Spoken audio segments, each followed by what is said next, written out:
नमस्ते दोस्तों, गुड। रोज़ की तरह आज भी सुबह के बज गए हैं 7 और हम अपने छोटे मोटे काम निपटा कर थोड़ी देर के लिए आराम करने की कोशिश में हैं। दोस्तों, इसके बाद तो हमें निकलना होगा अपने काम पर इस मोटरसाइकिल के साथ। दोस्तों, ये हमारी गाड़ी है जो काफ़ी गंदी हो चुकी है। इसका सर्विसिंग भी करवाना है और वॉशिंग भी करवाना है इसका, क्योंकि साफ़ गाड़ी पे चढ़ने में का मज़ा ही कुछ और होता है। नमस्कार, तो मैं हूं मीर कुमार और आप देखते हैं दोस्त तुम्हारा MK यूट्यूब चैनल। दोस्तों, मैं LIC में काम करता हूं और हम अभी जा रहे हैं श्री रामपुर ठुट्ठी अपने काम से और समय हुए हैं शाम के 5।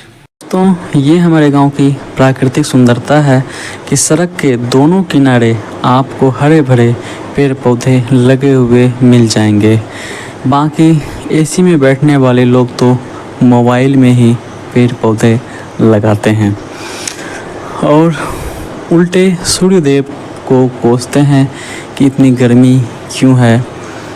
साथियों, इतनी गर्मी में भी हमारे गांव के किसान, मजदूर, गरीब लोग अपने खेतों में अभी काम करते होंगे और उनके इस कामों में उनके द्वारा रखे गए जानवर भी भरपूर सहयोग करते हैं। दोस्तों, शिक्षा और स्वास्थ्य इन दोनों की अगर अच्छी व्यवस्था हमारे गांव में हो जाए तो शहर के लोग भी यहां पर आकर रहने के लिए तरसने लगेंगे। देखिए, ये हम लोगों का स्वास्थ्य केंद्र है जो कि अर्धनिर्मित अवस्था में है। साथियों, कई सरकारें आई और चली गई, इन दो मुद्दों पर ही बात करके लंबे लंबे भाषण देकर शिक्षा में सुधार लाएंगे, स्वास्थ्य केंद्र में सुधार लाएंगे, स्वास्थ्य की व्यवस्था करवाएंगे, लेकिन कितना बदलाव हुआ है इन दोनों चीज़ों में ये तो आप लोगों को पता ही है। अभी की स्थिति, लोग सरकारी स्कूल छोड़कर प्राइवेट की ओर ज़्यादा भागते हैं, सरकारी अस्पतालों को छोड़कर प्राइवेट अस्पतालों की ओर ज़्यादा भागते हैं। खैर, ये सब तो चलता ही रहेगा। हमारे गांव की हरियाली कितनी है यहाँ पर, वो आप लोग देख सकते हैं।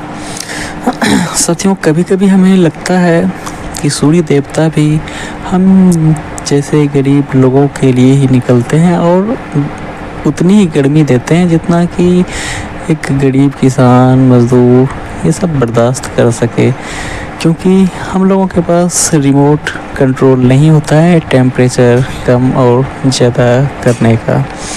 साथियों, हम लोग दिन भर अगर झुलसते हैं धूप में तो शाम को चंद्रमा की शीतलता ही हमें ठंडक पहुंचाती है।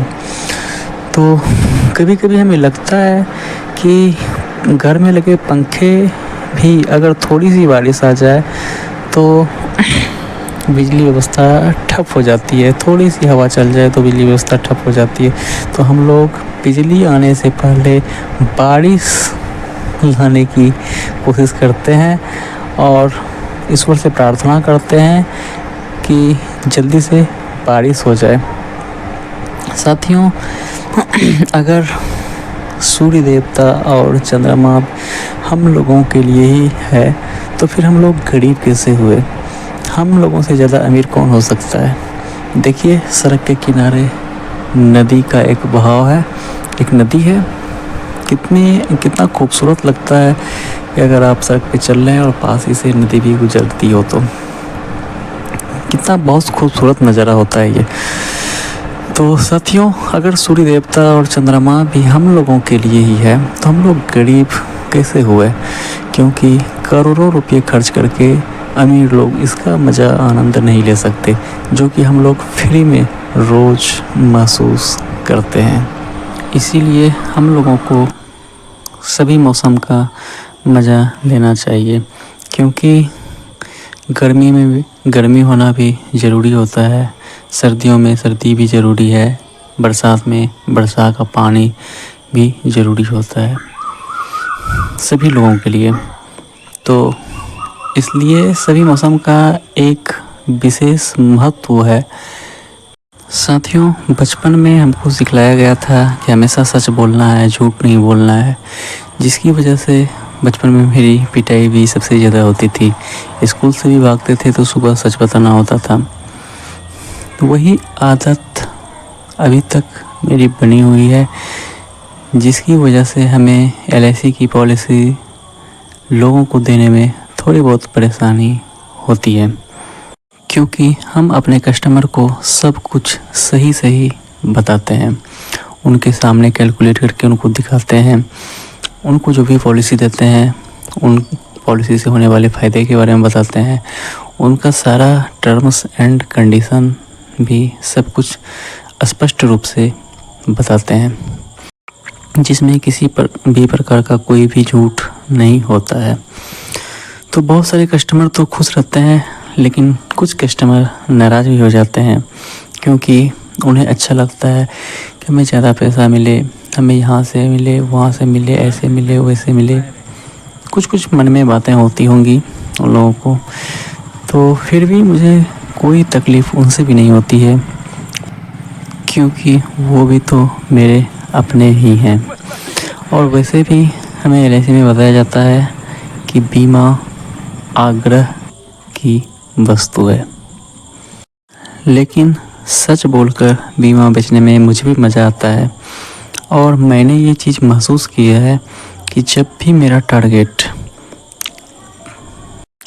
पूरा नहीं हो पाता था, तो उस समय कहीं ना कहीं से एक कॉल आ जाता है और उनके द्वारा बोला जाता है कि मुझे भी LIC की पॉलिसी लेनी है आपके द्वारा। तो मुझे बहुत खुशी होती है और मेरा टारगेट भी पूरा हो जाता है। दोस्तों, हम लोग पहुंच चुके हैं श्री रामपुर ठुट्ठी गांव। यहाँ हम मिलने चल रहे हैं अपने फर्स्ट कस्टमर से, जो कि श्री दीपक सर हैं। उनसे मिलने की कोशिश करेंगे। मंदिर के पास ही इनका घर है। काफ़ी अच्छे व्यक्ति हैं। नहीं से दीपक बाबू की सोम का अरे सुबह में अच्छा ठीक है बात नहीं।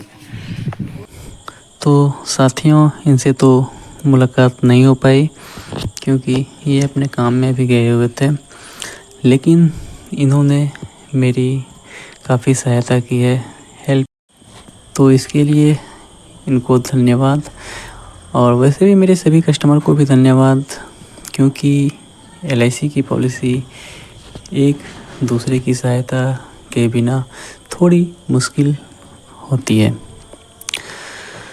तो अब हम लोग चलते हैं अपने दूसरे कस्टमर श्री गोपाल जी के पास। इन्होंने भी मेरी काफ़ी सहायता की है। मेरे एक बार कहने पर ही इन्होंने LIC की पॉलिसी ले ली थी। तो अब हम चलते हैं गोपाल जी के पास और उनसे मिलकर कुछ बातें करते हैं।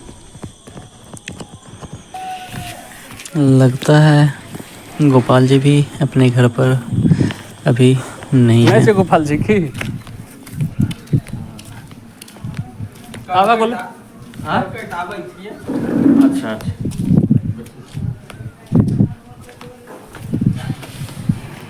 में गर्मी करे से थोड़ी देर बैठने के बाद हमें गोपाल जी से भेंट हुई, लेकिन यहाँ एक दुखद समाचार सुनने को मिला कि इनकी दादी जी अब इस दुनिया में नहीं रहे। ईश्वर इन्हें अपने श्री चरणों में स्थान दे। दोस्तों, ये है श्री रामपुर ठुट्ठी पंचायत के मुखिया जी श्री राहुल कुमार जी का आवास। और ये तो हमें संयोगवश ही मिल गए, क्योंकि कई बार हम आते हैं और व्यस्तता, इनका रूटीन थोड़ा ज़्यादा व्यस्त हो रहता है, तो हमारी मुलाकात नहीं हो पाती थी। इनसे भी मिलकर बहुत अच्छा लगता है। साथियों, ठुट्ठी में, इस गांव में जितने भी पॉलिसीज़ हमने किए हैं, उनमें कहीं भी किसी भी प्रकार का कोई बिजनेस मेरा नहीं हुआ है पॉलिसी बेचना या फिर पॉलिसी खरीदना, बस वहाँ पर एक अपनापन जैसा लगा। और यहाँ इस गांव के या फिर आसपास के भी गाँव में हम लोगों के यहाँ पर ये एक विशेषता है अपने गांव की कि आप किसी भी गांव में जाओ, कहीं भी जाओ, तो आपको लगेगा कि ये मेरा अपना ही गांव है, अपना ही घर है, अपना ही समाज है। खासकर विशेष अतिथि जो बाहर के आते हैं, वो किसी भी गांव के हो और कहीं और आ जाएं, तो भी उनका उतना ही स्वागत अभी भी किया जाता है। ये सब संस्कार तो हमारे पूर्वजों की देन है। हम लोग पहुंच चुके हैं परबत्ता बाज़ार, जहाँ की झाल मुड़ी फेमस है। इस बाज़ार में आए और झाल मुड़ी नहीं खाए तो फिर बेकार है। तो मैंने भी झाल मुड़ी खाया इन भाई साहब की दुकान से। शायद ज़्यादा भीड़ इन्हीं की दुकानों में रहती है, अच्छे से बनाते हैं और टेस्ट भी अच्छा लगा। और उधर से आते आते दोस्तों हमें रात हो गई, तो गाड़ी की सर्विसिंग तो नहीं हो पाई इसलिए गाड़ी का वॉशिंग करवा लिए। अब नेक्स्ट किसी दिन सर्विसिंग करवा लेंगे। और काफ़ी अंधेरा हो गया, तो अब हम लोग चलते हैं अपने घर। अच्छा लगा, बहुत अच्छा लगा सभी लोगों से मिलकर, और जिनसे नहीं भी मिल पाए उनसे अगले दिन मिलने की कोशिश करेंगे। मेरा तो काम ही यही है और अच्छा लगता है जब किसी अपने लोगों से मिलते हैं। तो आज की वीडियो यहीं समाप्त करते हैं। शुभ रात्रि।